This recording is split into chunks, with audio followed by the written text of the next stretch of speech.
देखिए, आज का दिन एक ऐतिहासिक दिन है।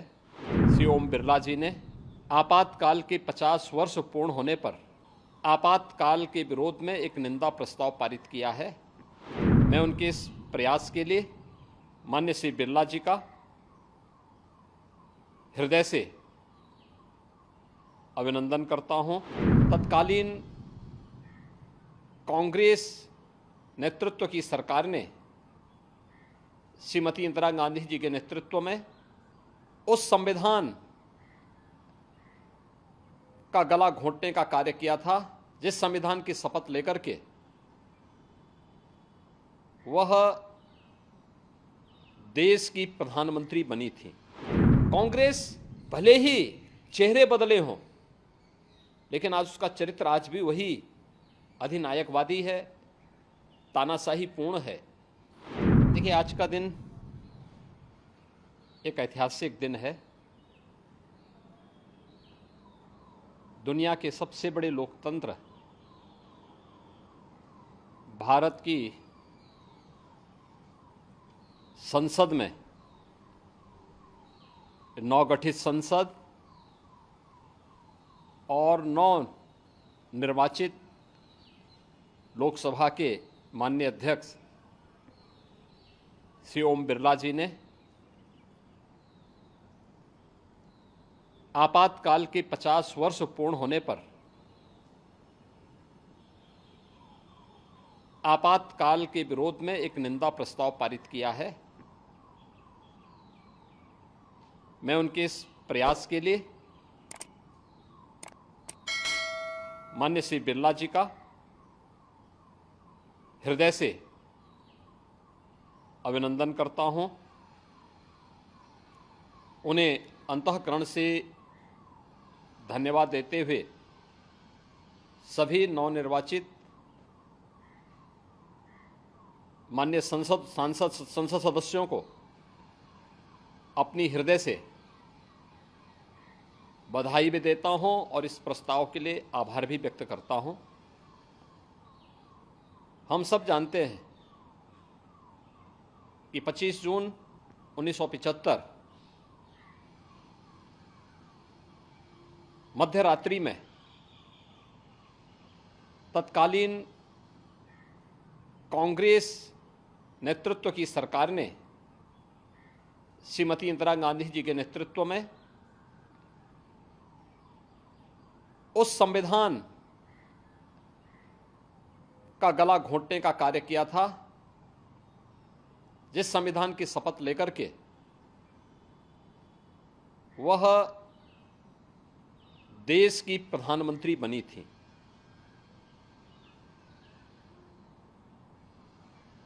यह न केवल संविधान का गला घोंटने का उनकी कुत्सित प्रयास थे, बल्कि एक प्रकार से लोकतंत्र की हत्या करने का प्रयास था। 50 वर्ष बीतने के उपरांत कांग्रेस के इस काले कारनामों को जनता तक पहुंचाना आवश्यक है। आज भारत की संसद ने वही कार्य किया है, क्योंकि कांग्रेस का वर्तमान नेतृत्व जिस तरीके से देश की जनता को गुमराह कर रहा था, संविधान के नाम पर, आरक्षण समाप्त करने के नाम पर, इसके लिए उनके काले कारनामों से देश की जनता को अवगत कराना अत्यंत आवश्यक है। और आज भारत की संसद ने वही ऐतिहासिक कार्य किया है। कांग्रेस भले ही चेहरे बदले हों, लेकिन आज उसका चरित्र आज भी वही अधिनायकवादी है, तानाशाही पूर्ण है। लोकतांत्रिक मूल्यों और संवैधानिक संस्थाओं पर आज भी उसका विश्वास नहीं है, और इसीलिए भारत की हर संवैधानिक संस्था को कटघरे में खड़ा करना, भारत के बाहर जाकर के भारत के लोकतंत्र पर, भारत की चुनाव की प्रक्रिया पर प्रश्न खड़ा करना इनकी फितरत बन चुकी है। कौन नहीं जानता है कि कांग्रेस ने संविधान लागू होने से लेकर के 2014 तक 75 बार भारत के संविधान में संशोधन किए। कौन नहीं जानता है कि अनुच्छेद 356 का दुरुपयोग करते हुए 90 बार कांग्रेस ने विभिन्न राज्यों की सरकारों को, लोकतांत्रिक तरीके से चुनी गई सरकारों को बर्खास्त करने का काम किया था। कौन नहीं जानता है कि अपने राजनीतिक स्वार्थों के लिए कांग्रेस ने देश की अखंडता के साथ खिलवाड़ किया और कांग्रेस के इन काले कारनामों की एक लंबी फेहरिस्त में आपातकाल भी आता है।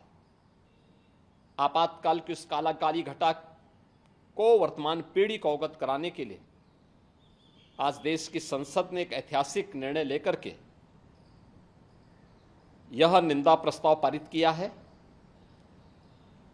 ये सचमुच एक अभिनंदनीय प्रयास है, वर्तमान पीढ़ी को बताने का प्रयास है।